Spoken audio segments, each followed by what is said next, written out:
In compliance with the Open Public Meeting Act law, I wish to state that on January 20th, 2023, the notice of this meeting of the Upper Township Committee was posted on the official township bulletin board, on the Upper Township website, mailed to the Cape May County Gazette, the Atlantic City Press, the Ocean City Sentinel Ledger, the Herald Times, and filed with the Township Clerk.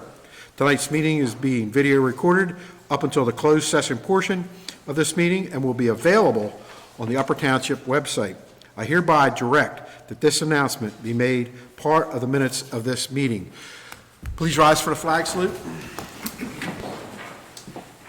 I pledge allegiance to the flag of the United States of America and to the republic for which it stands, one nation, under God, indivisible, with liberty and justice for all. Would you call the roll, please? Present. Here. Here. Here. Here. Your pleasure on the minutes. I make a motion that we approve the minutes from the January 6th reorganization meeting and also the January 9th regular and closed session. Second. Call the roll. Mr. Corso? Yes. Mrs. Hayes? Yes. Mr. Mappa? Yes.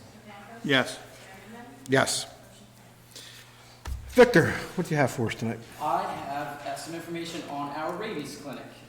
We had one on the 21st over the weekend. 100 dogs and 5 cats received rabies vaccines, and we sold 63 licenses.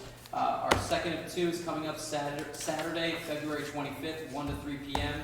Rain or shine to be up at the Shore Veterinarian Animal Hospital, located at 73 Hope Corson Road in Seabell. So come out and get your pets vaccinated. That's it. Kim? I just want to say thank you to our Public Works Department. You know, as everyone knows, we've struggled with parking at the community center, and they did a lot of work over the last week to clear out some additional space behind the building and increase the lighting there. So hopefully that'll at least create about 20 to 25 spots to alleviate some of that congestion, particularly on Friday nights and Saturdays when basketball's in session. And that is all I have this evening. Curtis? Thank you, Jeff.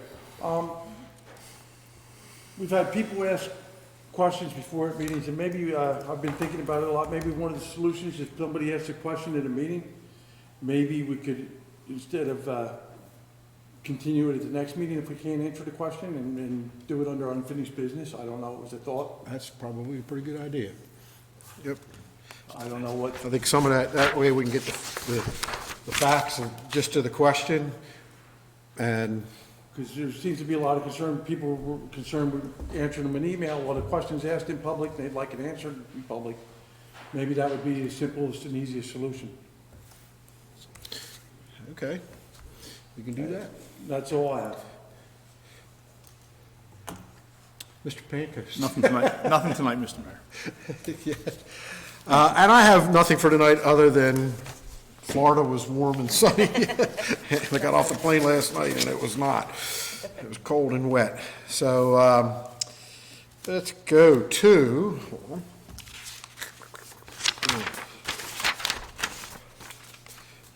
Gary. Thank you, Mayor. Number 13 on the budget, on the agenda this evening, on the new business, we're going to be scheduling workshops for the budget. So over the last 2 months, myself, the CFO, and our administrator's office have been drilling down, putting together the budget numbers for this year. So we're going to present those. Everyone has their blue packet. So if there's any additional questions, like you start to review them, get them back to myself and Barbara. And I believe under 13, we'll set some dates for the budget workshops. Just looking at it and talking to Barbara real quick, we have to come up with at least 200,000 in cuts to stay under cap. Yes, and again, the budget, that would be the presentation. Otherwise, it looks very conservative. You guys run a very conservative budget in 2023, and you're going to run a very conservative budget in 2024. There'll be some capital improvements. There'll be some bonding issues. But at the end of the process, the public will know what you're spending your money on and what you're spending their money on. So it's very positive. It's very positive. responding to the mayor's request. I could put those bullets under my reports. One of the questions was about the UKG time clock system. That was well documented and well received, and we went back and forth with Ms. Janet back there with the information. So if she has any additional questions, she can always have some additional questions. The question about the deed restriction, which was Winchester? Winchester Court, so we've drilled down on that this past week, waiting for legal review, but I think we've accomplished what we needed to accomplish with that gentleman that did his oration in front of the dais.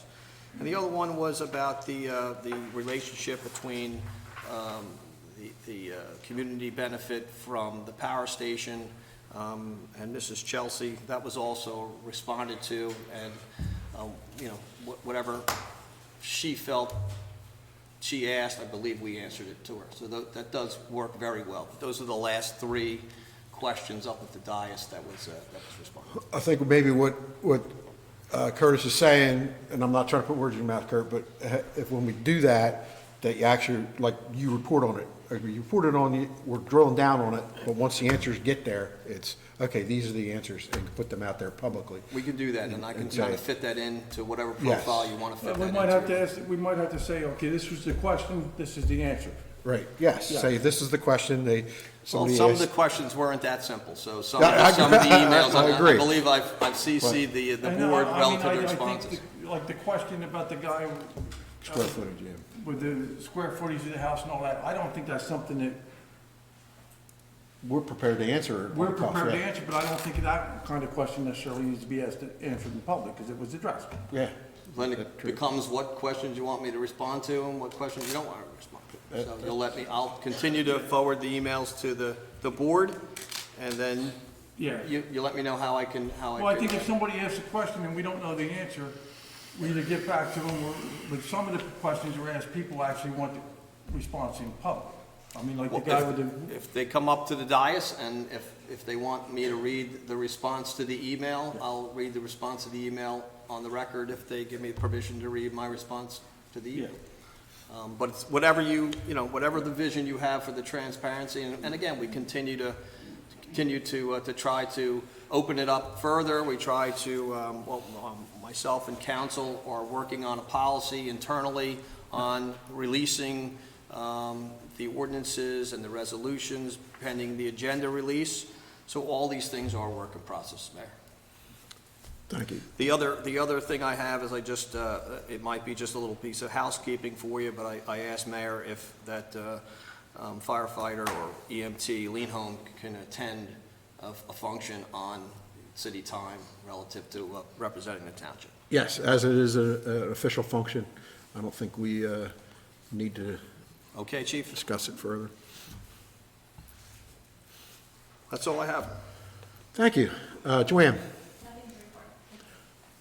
Thank you. Mr. Reeves? Nothing to report, Mr. Mayor. Paul? First, this beach access is in Strathmere. We've been reporting over the winter that the erosion has gotten worse. This morning, we've had to close the handicap access ramp at Williams. So now we're essentially from the north end, this is the fourth pedestrian access that we've had to close, 4 blocks. The erosion is only going to probably continue to get worse if we have storms. Through most of the beach in Strathmere, there is not a lot of dry beach at high tide. So I don't anticipate, it's going to get worse before it gets better. The Army Corps, the Army Corps, and the DEP was out on the beach over the last 2 weeks, making some final reviews of the beach and conditions before they put the project out to bid. It is still on schedule to, receive awards, I think, in early April, which would anticipate contract award notice to proceed for the project, not necessarily Strathmere work, to be the end of June, late June, and most likely in July. So we're gonna have some, the early part of the summer season, we're gonna have limited beach access. We're gonna have to be letting residents know, the first 4 blocks are gonna have, you're gonna have to get yourself further down to the beach in the south, or it's really gonna put some pressure on the north end, on Commonwealth Avenue and the State Park entrance, where I think you're gonna see more users using that end of the beach, especially for the north end, folks that don't have a beach access location that's open. And we'll continue to work with Public Works, kind of working on a schedule and, to be able to get our eyes out on the beach, especially before weekend, as we get the better weather, we're going to keep an eye on the beach access points. We're gonna have to be very cognizant too, because that's our emergency access point. We might not be able to access it. But we might be using Hawthorne Avenue down at 1495 Commonwealth as our Yes. main access point for emergency access on the beach. I know it's further south, but, if erosion get, I think there's a 2-3 foot scarp, at the vehicle access point, so there's gonna be a point where, we can't grade that back Yeah. to access it. And then where are they gonna go? Because there's the dunes, so, Or there's gonna be water at high tide. So, yes. Kurt, that's closed right now, the access at the beach, the emergency access. Oh, yeah. We have that. I think we're going to have to reevaluate our handicap access beaches too for this year, Well, because we have to we provide can't- handicap access, right? No, because we still would meet our locations, so you can't revise the handicap location because. Even if it's not handi- So, yeah, as we close them, we'll have, at this point, we will have one handicap access location, that's at Putnam Avenue. Okay. And that's for you to access the beach. As long as we have it, that's all, because I know Yeah, it's a we have mandatory to thing. have- You have to have it, X amount of handicap, right. a certain percentage, but if we have 4 beaches closed, it lowers our percentage. So as long as we have A Right, access. that's what I mean, I just want to reevaluate, make sure we have the appropriate amount, so that we're in compliance. The other thing, next item was, if you recall, a couple weeks ago, we had a presentation, a consultant that did the resiliency planning report. That was funded through a grant from the DEP. The DEP is awarding the township an additional, I think it's between $45,000 to $50,000 of additional funding for that consultant. It's not directly to the township, but they're funding a consultant to continue that next phase of resiliency planning to kind of complete that project. I had an initial discussion with Kidney County Planning Office. They are starting a overall county, they're updating the county park system plan. Because we host one of the county parks, County Park North, Cameron Park in Palermo, they wanted to get some of our direct input.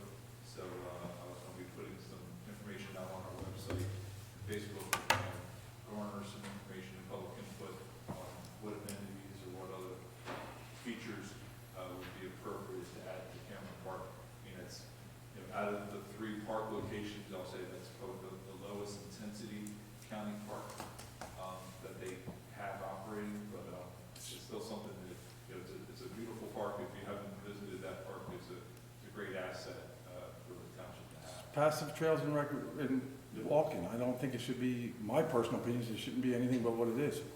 My one suggestion was about adding the little rails to trail and maybe, get a path out to, out into the marsh for bird watching out in the marsh, so that would be the only other amenity, as well as maybe a little more.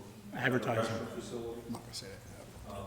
At the facility right now, they have porta potties, so, making a little better restroom. Back to nature. Just talking about it, I think, we could maybe add a better presence on our website, as well as the county website, the presence for that park is not the best. If they were going to make a rails to trails or tie any kind of trail there to the park out there, right now, there's a lot of vehicle traffic that runs down that railroad track. They need to seriously think about how they were gonna block that off. And it's, Yeah, we've had some vandalism and fires out it's quite, I was gonna say, it's quite the party spot, from what I understand. There's- And then the final item I had was, I received notice from the Pinelands Commission in our mail, that they, along with the state of New Jersey, the DEP, have updated the model code ordinance requirements for stormwater management control, and we're required as part of that to have adopted an ordinance, I think, by late April. So I'd asked, we need to have a recommendation to send the model ordinance down to the planning board for their review and Do we need to do anything, any official action on that, or? And here, we would just need a recommendation to send that ordinance for review down to the planning board so that they can start taking a look at it. Okay, Which could be done in the form of a motion. okay, I'll make that motion. New Second. business? Would you call the roll, please? Yes. Yes. Yes. Yes. Yes. Thank you, that's all I have to say. Barbara? Thank you very much. Let's move on. Actually, I have one more thing I just want to say. I want to welcome Kristen Snyder, the new deputy court administrator. Oh, okay. In my notes, that I was going to put that. No problem, very Yes, good, thank you. It was a good hire, good process, and we got a good person. Thank you. Thank you, Committee. Thank you. Thank you, Mr. Mayor. No problem. All right, moving along to the consent agenda. Joanne? Oh, I'd like to make a motion, we accept the municipal court report as submitted. Second. call the roll? Yes. Yes. Yes. Yes. Yes. Consent agenda, all resolutions listed below are considered to be routine in nature and will be enacted by one motion. If there or any committee member wishes a particular resolution to be considered separately, it will be removed from the consent agenda and acted on separately. Anybody have any problems with the consent agenda? No, but number 8, you might want to welcome that employee as well. Oh, yes. I'll note that we are hiring Carolyn Raff as a full-time employee to the Upper Township Division of Emergency Medical Services. She's already a part-timer, and we're moving her to full-time. Another good hire, Another good hire. another strong supporter of the Upper Township. I'd like to make a motion, we move the consent agenda. Second. Would you call the roll, please? Yes. Yes. Yes. Yes. Yes. Under ordinances, we have the introduction and first reading of ordinance number 1/2023, an ordinance adopting an amendment to the redevelopment plan, Easy Point redevelopment area, written by John Developer, County of Dayton, State of New Jersey. Which was introduced in the public hearing on February 27th. Okay. All right. Do any of my colleagues up here have any comments on this prior? On this ordinance? Well, I don't have any comments or questions, but I know there's going to be some public question, because there was a lot of public question. We could get Dan or Paul to give us a, Mr. Malley is here. We have Jim now here for that reason. I think we just get a synopsis. I mean, That's what we're going to do. Give me a quick rundown, Paul, you have that? You should probably tell who Matt is here. Excuse me, Mr. Malley, just first of all, this is for public's edification. This is Jim Malley. He is our special counsel dealing with the redevelopment of the former BL Ingham property with both Ocean Wind and with the BL Ingham Development Group. Is he going to be able to, if the mic be turned towards him a little bit, just to make sure that we get it all on the record? Oh, never been missed by the mic. I'll just give you a quick overview of what this is. While it refers to the Beasley Plain redevelopment area, that's what the entirety of this area was called when a redevelopment designation was first done.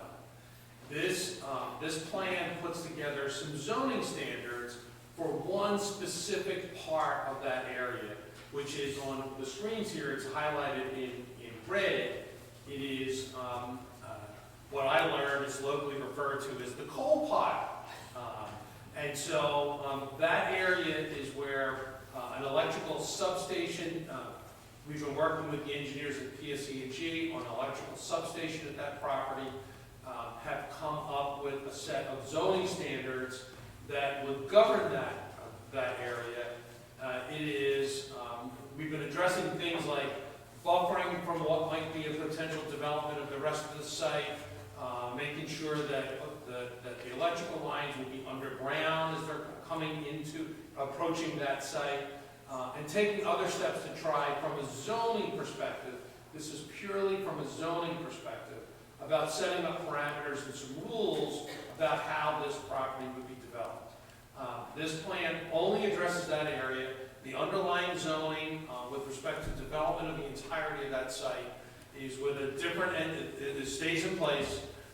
There is a different entity that's been designated as the redeveloper there. That entity, we haven't gotten a lot in the way of plans. We've gotten a couple different concepts that have had their own list of issues that the townships had, so that hasn't progressed so much. This electrical substation has advanced to the point where this is putting the zoning in place for it. My understanding is they have already submitted a site plan application that would be considered under this zoning once we finalize and adopt it. So that's it, that's already running concurrently with this. This plan will go to the redevelopment plan process is we'll next take this to your planning board. They'll review it for consistency with your master plan. They don't review it they can make any recommendations they want back, but their statutory obligation is a review for consistency with the master plan. Your original plan that's in place was determined to be consistent with the master plan to try to develop this site productively. So presumably we'll get through that planning board process, and then it would come back to you on February 25. Is that? I think- 27. Oh, I'm sorry? 27th. 27, February 27, for a public hearing and your consideration of adoption. So that's what it is. Okay, so at this time, we do not take public comment on this. So we are going to move forward if we would like to introduce this particular ordinance. I'd like to make a motion, we introduce ordinance number 1 of 2023 with a final hearing and public hearing and final adoption February 27th. Second. Would you call the roll, please? Mr. Corson? Yes. Mrs. Hayes? Yes. Mr. Nevin? Yes. Mr. Santos? Yes. Mayor Newman? Yes. Motion carries. Okay. You can, no, he's going to close session. So, thank you, Mr. Malley. That's all we need for now. Yes. Under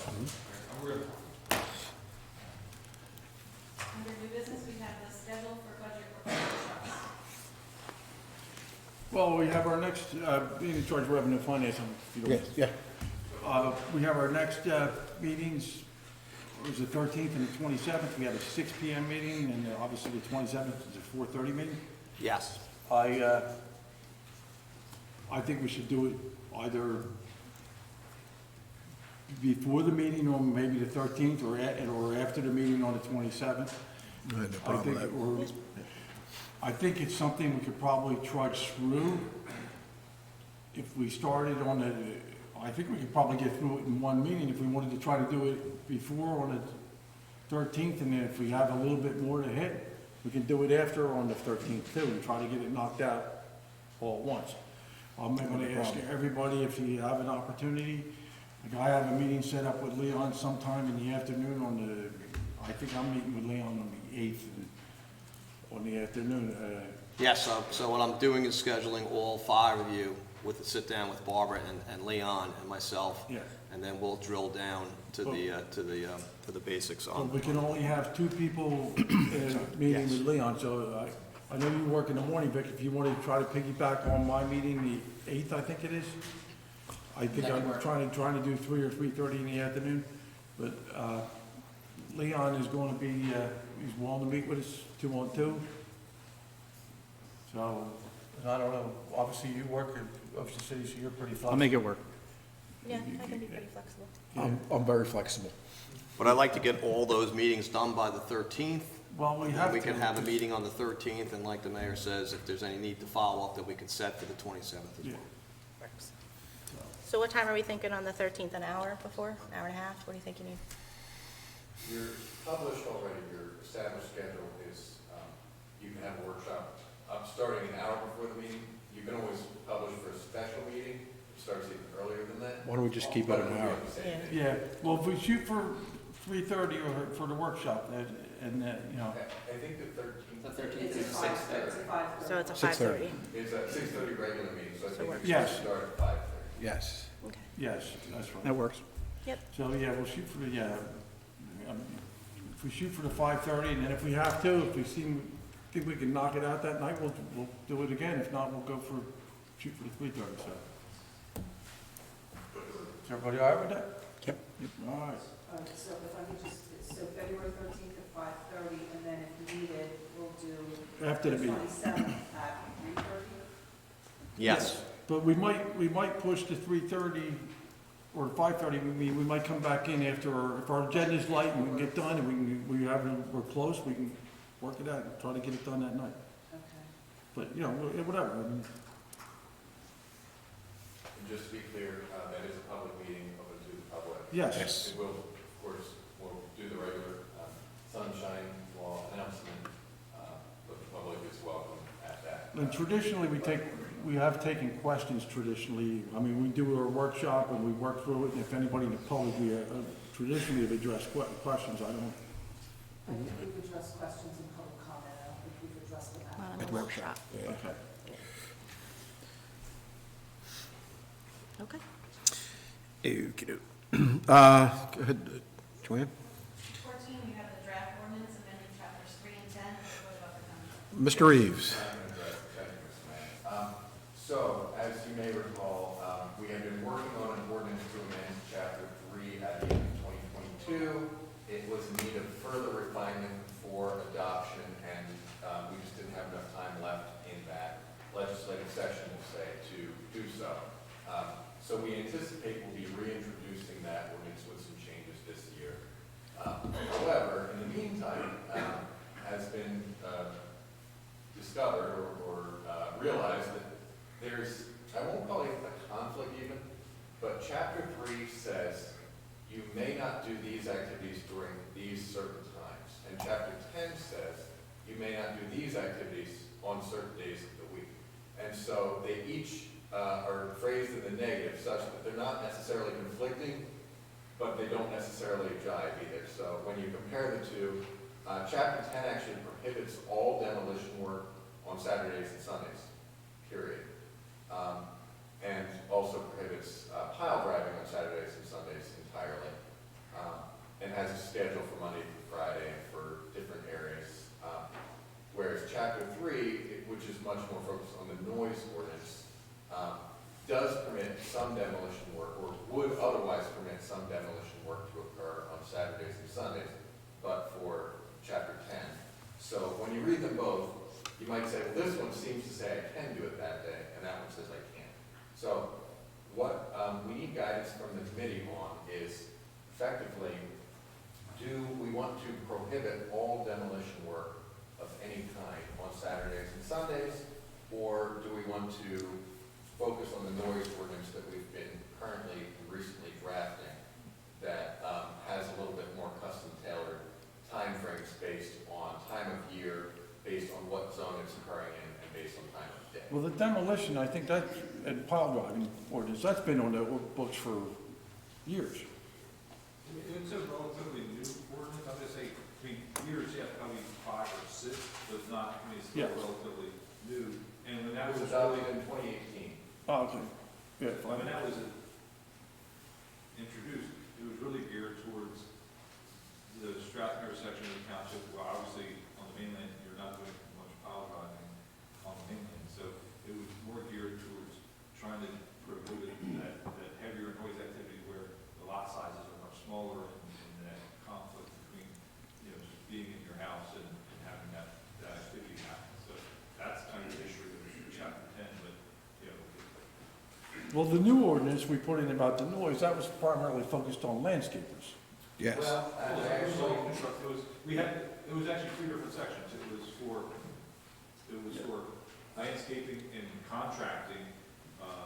I can tell you, I actually do have the language in front of me. So it specifically dealt with, yes, Paul is correct. And there was a section for homeowners and a section for commercial operators, both for the same activities: power tools, landscaping, and yard maintenance equipment.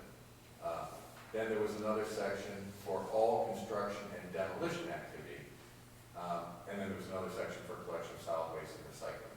So those were the 3 primary areas. So it does address all construction and demolition activity in that Chapter 3 noise ordinance. So in terms of how you can proceed, you could either revise one or the other so that they're consistent, or what Paul has suggested, and I would agree with, is you could, where chapter 10 is more dealing, it's building and housing code. And chapter 3 is police powers. I would say you could make your chapter 10 refer to what you have in chapter 3, come up with a scheme that applies to everything township-wide. Again, with specialty provisions based on time of year and which zone. And then you have a single cohesive place in the code, and the other section simply points to that. But it is ultimately a question of, you know, what should the prohibitions be in terms of when and where. And we've spelt that out already in 3. And in chapter 3, we have addressed that in some fairly minute detail. So again, chapter 10 is about 5 years old at this point, that section. And what's interesting, of course, what we've been working on chapter 3 has nothing to do with tile installation. So that would be a question for the committee. Do we want to now add tile installation? I mean, that would be covered under all construction activities. We could add a specific reference to tile installation as a form of construction activity. Or make 3 specifically for that particular action. So what is your recommendation again? So, That we, frankly, I would like guidance from the committee, but from my perspective, chapter 3 more closely reflects the will of the committee. I mean, the composition of the committee has changed a little bit, with Mr. Knappen joining us, but that represented a pretty significant amount of work that had been vetted, I believe, through the planning board, and there have been recommendations at that level. And we were kind of at the fine tuning stage, and I think that ordinance is pretty well crafted based on what I'm hearing from you to represent what you're looking for. And so then chapter 10 is 10-6.6, to me, is less consistent with the committee's current vision. Well, I think what happens is you get weekends and holidays on a resort community, like President's Day weekend. It's a big weekend for the rental business, for people coming down to the shore to look for their rentals and all that. So I think to be consistent, we didn't want, I would say, we don't want demolition and pile driving on weekends and holidays. Understood. And so with that said, we don't have to sort of necessarily throw one out. So the benefit of combining them would be we could incorporate that provision. Yes. You're right, Mr. Corson. The chapter 3 does not address holidays. It does address weekends. It does address the summer season versus the off season. It does address, it has zone-specific regulations, but does not specifically address those big summer holidays or any holidays for that matter. So I guess if you would like to continue to prohibit demolition on Christmas Day, you may do so. That's something we could talk about adding to chapter 3. If that's So but that prohibition was zone-specific, right? That wasn't township-wide? The answer is no. As Paul indicated, section 10-6.6, as I understand it, a few years before I got here, but as I understand it, it was formulated specifically with the resort districts in mind, but the language did not specifically apply to those districts. So this is a township-wide ordinance that does prohibit these activities. And we actually had this come up recently where at the Beasley's Point Development Group, they said, we'd like to continue demolition activities on Saturdays. And I looked at this section, 10-6.6, and said, you cannot, per the ordinance. And we talked about, well, we could always change the ordinance. And I think the feedback was, they'll be finished their demolition by the time we would adopt a new ordinance. But with that said, it may make sense under some circumstances to permit demolition or construction activities on Saturdays and or Sundays. such as this, yes. Such as this. And again, under the chapter 3, as is currently in draft format, it would be all construction and demolition activity with certain exceptions for emergencies and whatnot, would not be performed before 7 a.m. or after 9, Monday through Saturday, before 9 or after 6 on Sunday, and then specialty provisions for the resort residential and resort commercial districts between Memorial Day and Labor Day before 8 a.m. or after 6 p.m. Monday through Saturday, or any time on Sunday. So this would still prohibit all construction demolition in the resort districts think that's kind of how we have to go, you know, to allow, I mean, the BLM group besides that needs, other people might want to be tearing a shed down or something like that, and somebody's going to say, okay, it's against the ordinance. So, you know, that Saturday might be the only time that they can do that. So I would think that would be the way we want to go, to allow I that. think that 5 years ago, the intent, it doesn't specify, but I think the intent probably was Well, focused. I mean, if you think about it, if you look at the number of demolition permits. Where are they coming from? 90% of all the demolition permits are in Stratford. Right. The number of demolition permits you get on the mainland, they are typically after. A fire. Yeah. Unfortunately, we do not have, I don't think we can average one a year. So that's a much different number than Stratford, probably 10% of the population. I think the intent of that ordinance was Specifically the for Stratford. Stratford. And the proposed ordinance, I think, really addresses it better. It Yes. really Except delineates for, between as areas and. Orson pointed out, the holidays. So if you wanted to say, and, you know, again, there is a difference, as Paul noted, with the lot sizes. So if you say, we don't care if you want to demolish or build something on the 4th of July in Petersburg, where you've got a 1 acre lot minimum, it might not be as impactful.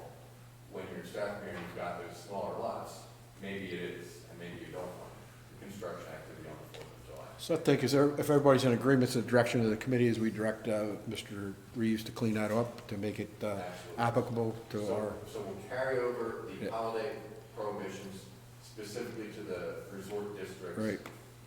Into chapter 3, and essentially we will now have this section, chapter 10, come back to Yeah. chapter. And I just picked President's Day weekend because I actually just saw a news article where that's the biggest. It's funny, but that's not on the list that the chapter 10. Chapter 10 has Memorial Day, July 4th, Labor Day, Thanksgiving, Christmas Day, New Year's Day. But that's- I can add President's But that's Day. the biggest, I just saw a news article where that's the biggest summer rental weekend down at the shore, which you may be aware of it. everybody okay with that? Yep. Yes. All right, move on.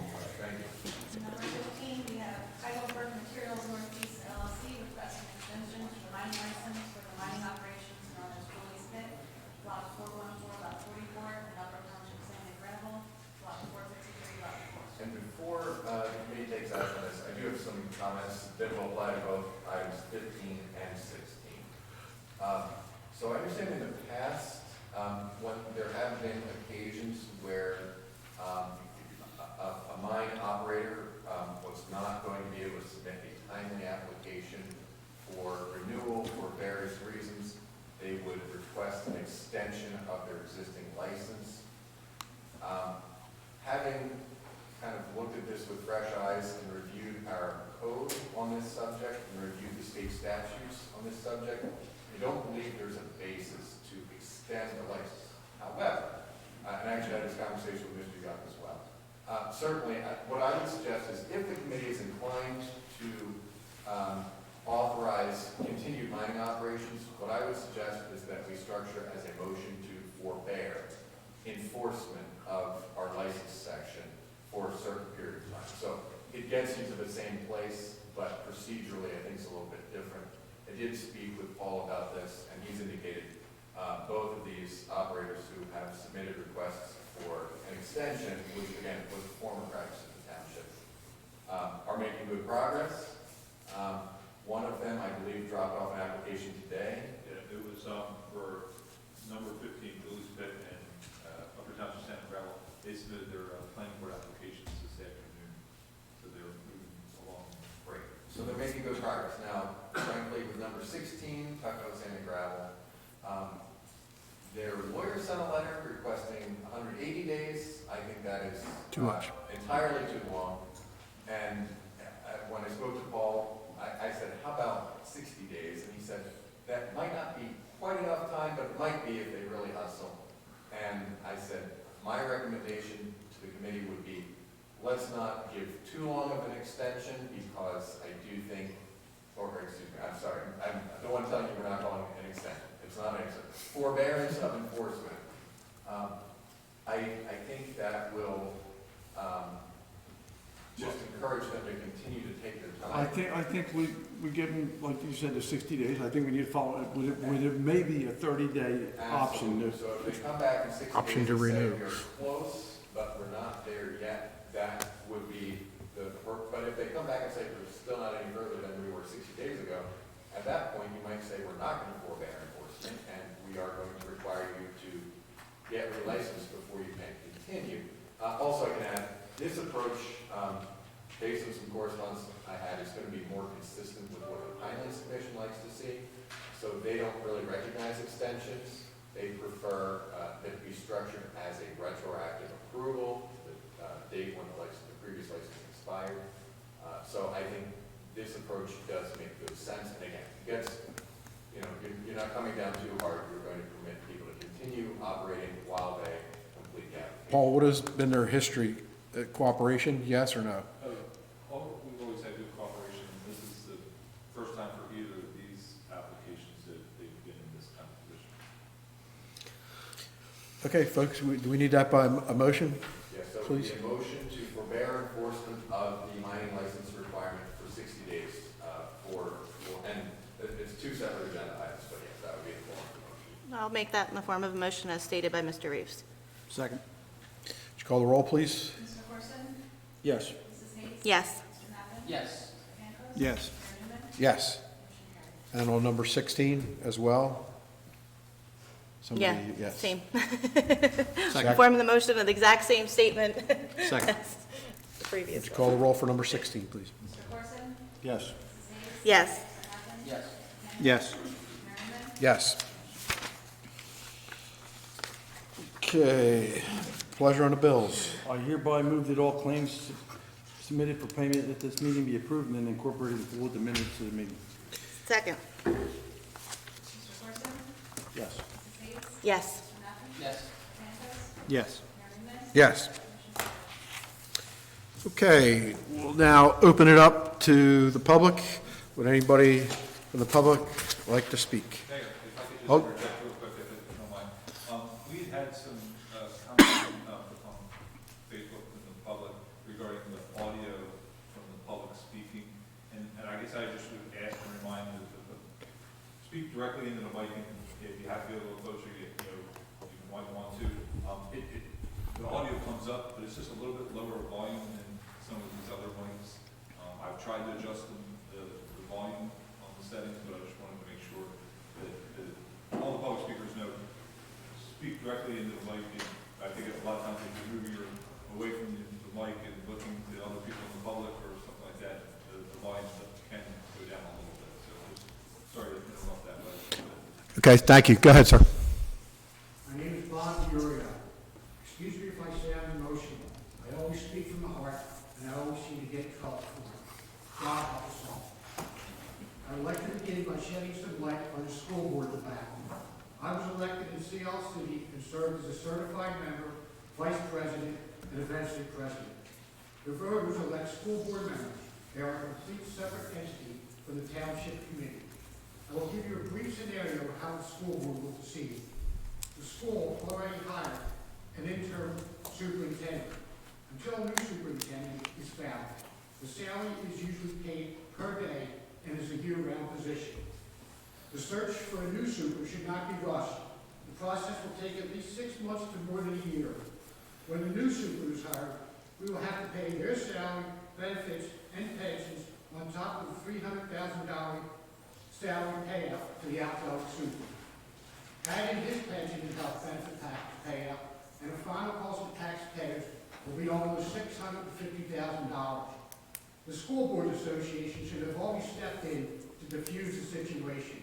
It's too late for damage control. Remember, all elected officials should be hot, honest, open, transparent. I have to move on to the main reason why I came here today. I don't want to go over my 5 minutes.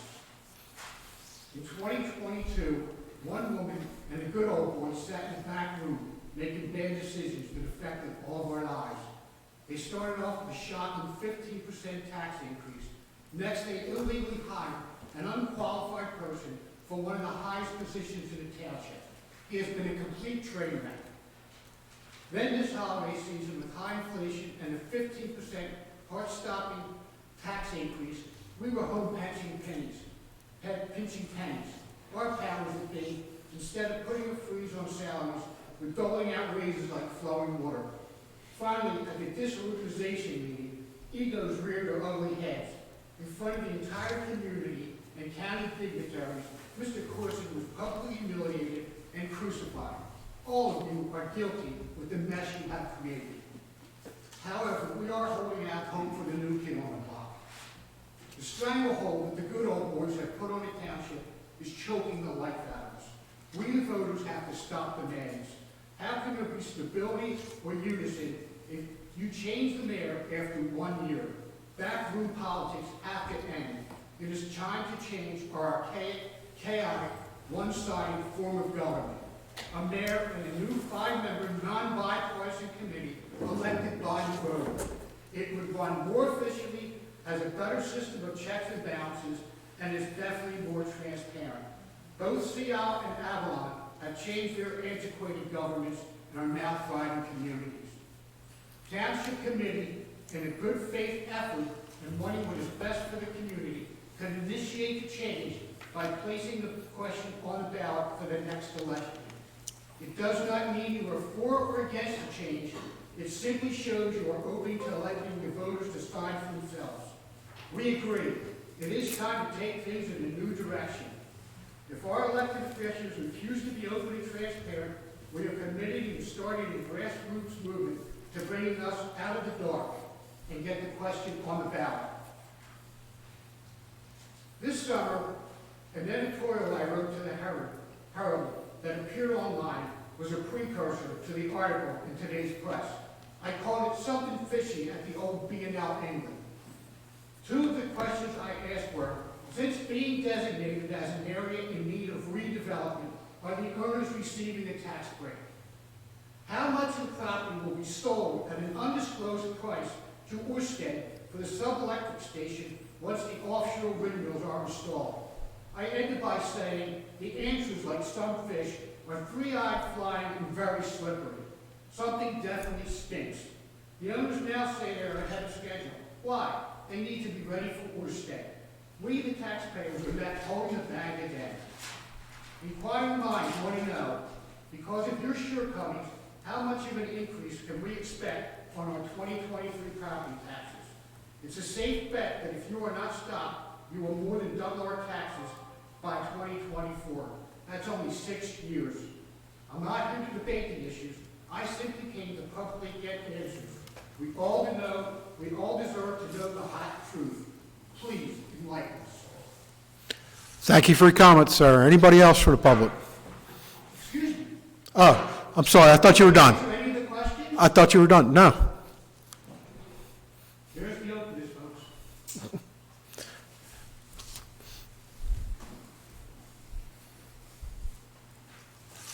Honorable Mayor and committee members, I rise today to express extreme concern over this ill-founded wind farm, Oh, sir, if you could please say your name for the record. and that was my next sentence. Okay, I'm sorry. My name is Bill Harmon. I'm a concerned tax-paying citizen of Upper Township and a neighbor of some of you. I'm prepared to sign, just simply says cancel the wind farm. I know that it's not within the jurisdiction of this committee to actually do that. Jeff Andrew is working on our behalf out of concern for the environment, specifically the whales that are washing up on the beaches. That's not my primary concern. My primary concern is the visual pollution out on what is currently our beautiful horizon, where we see beautiful sunrises and sunsets. I can't imagine the insanity of putting hundreds of windmills out there within sight, just destroying the natural beauty of the environment. I've been bothered by this for years. I wrote an editorial that was published in the press about 3 or 4 years ago in reaction to this photograph that was actually, they had the audacity to publish this photograph and say that it was a good thing for New Jersey to be on the leading edge of alternative energy. I can't imagine sitting on the beach in Strathmere or Ocean City and having this out in the water.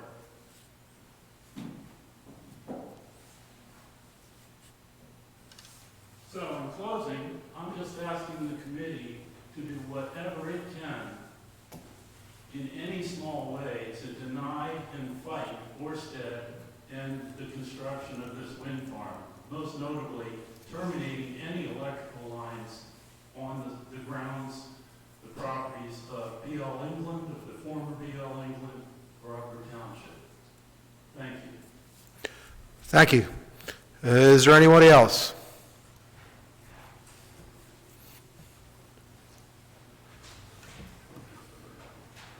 Hi, my name is Chelsea Headley, 380 Woodbine Road.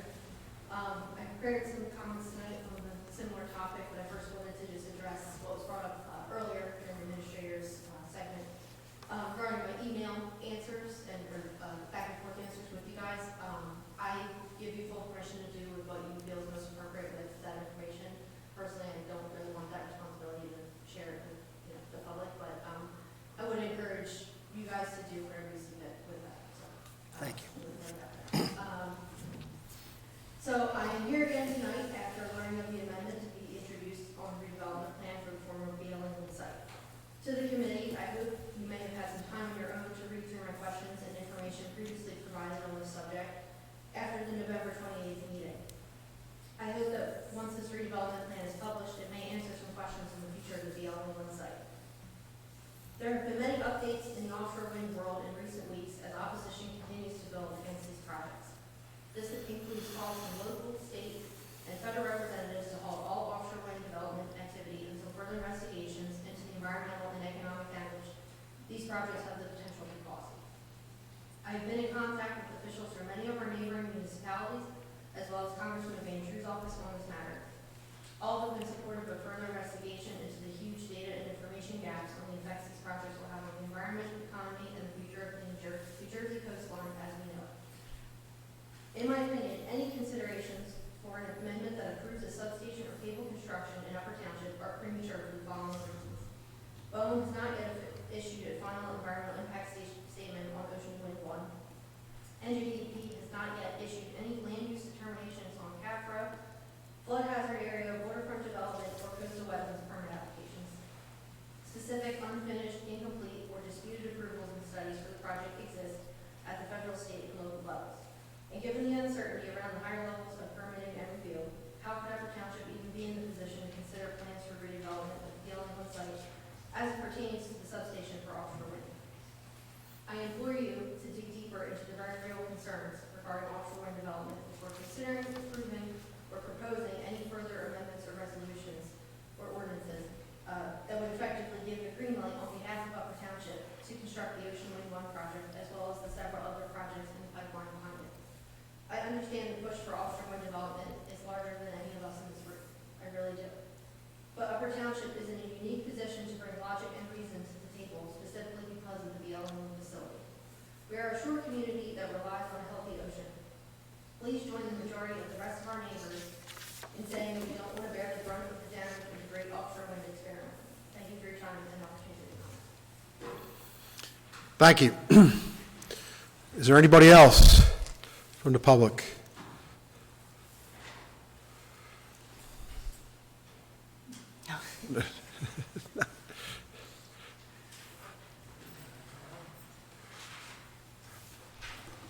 Natalie Neese, Block 476, Lot 29. The ordinance that was introduced tonight, I'm wondering how much ground property is there? I don't know off the top of my head. It affects 7.68 acres, plus some easement area. 7.6 acres? Yep. And, And some easement areas. right, but how many acres is the property, whole property? I don't have the total, what the ordinance is affecting is 7.68 acres. But the redevelopment plan, what does that affect?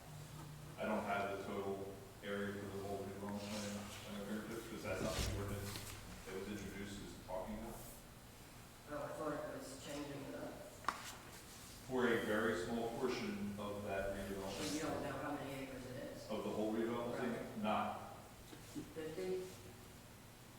Natalie, that's why we don't give ad hoc answers. So the 5-minute oration that you're allowed to give is a 5-minute oration. And if there's any follow-up questions, you know I'm facilitative enough to get you the answers that you need. Okay, thank you, Gary.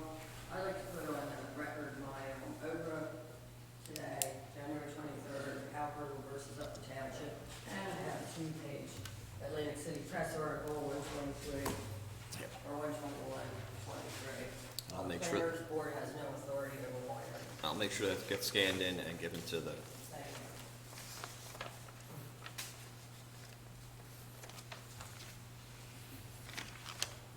I was at the planning board meeting, on January 19th at 7 PM. Given what, Attorney Barnes said, Upper Township has no authority. And, don't you think it's time to stop spending taxpayer dollars on this? Didn't you see it coming, that it was avoidable? And I'll note, there were 3 meetings that I know of. One was, Shelley Lee and Paul Dietrich met with, Al Burns. Then there was a subcommittee of the planning board, Mr. Edwards was involved in. And then the third one, there was a settlement conference, with Mr. Carrano, Attorney Carrano, that I believe was, paid for by our township tax dollars.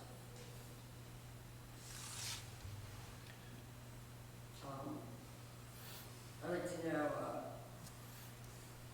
what application, did Halpern or the Ocean City Winery have with Upper Township Planning Zoning Board, if any?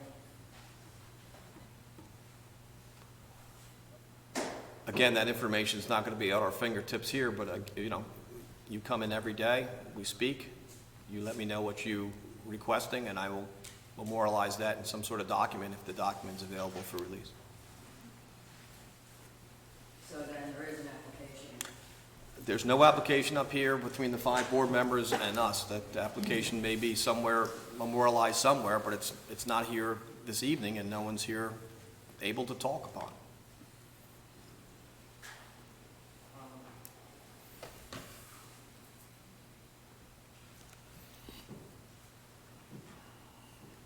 Mr. Newman, how long have you been around here? Around where? Upper Township. All my life, except when I was in college. On January 9th, I attended an Upper Township committee meeting and went into closed session. And you adjourned the meeting without checking the hall for me. Why did you do that? I think that is not true, because we sent somebody out there to check the meeting, check the hall. I know Mr. Pancos went by me at 8:03, and I asked him how much longer, he said not much longer. That's not true. I didn't have any words with you. I'm sorry? I didn't have any words with you. Again, Natalie, the 5-minute I saw you out there, but I didn't have any words with you. committee, the 5 minutes is for public comment, not debate, not a deposition. It's not a episode of The Office.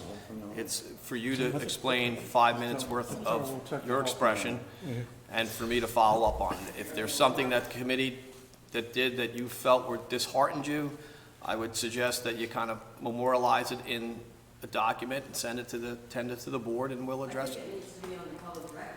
because You it's not- can, again, you can speak for 5 minutes relative to whatever is giving you discomfort, but what you're asking for is a back and forth, and that's kind of not what this forum is for. Okay, so then, I want it on the record that the meeting was adjourned. You didn't come and get me from the closed session, and you adjourned the meeting without me. And Mr. Pancos left at 8:03. Mr. Newman left shortly after that, within 10 minutes. And a little bit after that, then Mr. Corson and Mr. Nathan left. And they both told me the whole way. We had words. Understood.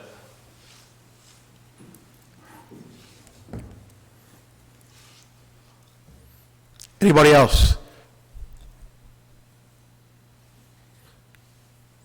All right, hearing none, we'll entertain a motion. Mr. Pankos?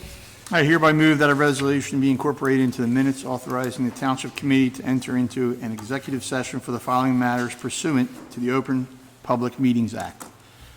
Matters are, number 1, personnel. Number 2, contract negotiation for the redevelopment agreement. Number 3, contract negotiation for Planet Network. Number 4, contract negotiation for J.A. Montgomery. Number 5, contract negotiation substitute prosecutor. Number 6, contract negotiation Phoenix Advisors. Number 7, contract negotiation shared services agreement with Fire District 2 for fuel purchase. Number 8, contract negotiation cell tower license agreement. Number 9, contract negotiation Beacon Animal Rescue. Number 10, litigation Halpern versus Upper Township. I also include in my motion the estimated time and the circumstances under which the discussion conducted in closed session can be disclosed to the public as follows. A, it is anticipated that the matters discussed in closed session may be disclosed to the public upon the determination of the Township Committee that the public interest will no longer be served by such confidentiality. B, with respect to employment and personnel matters, such discussions will be made public if and when formal action is taken or when the individuals involved consent that it can be made public. C, with respect to contract negotiations, such matters will be made public when negotiations have ceased and there is no longer a reason for confidentiality. D, with respect to litigation matters, such discussions will be made public when litigation is complete and the application period has expired. Second. Would you call the roll, please?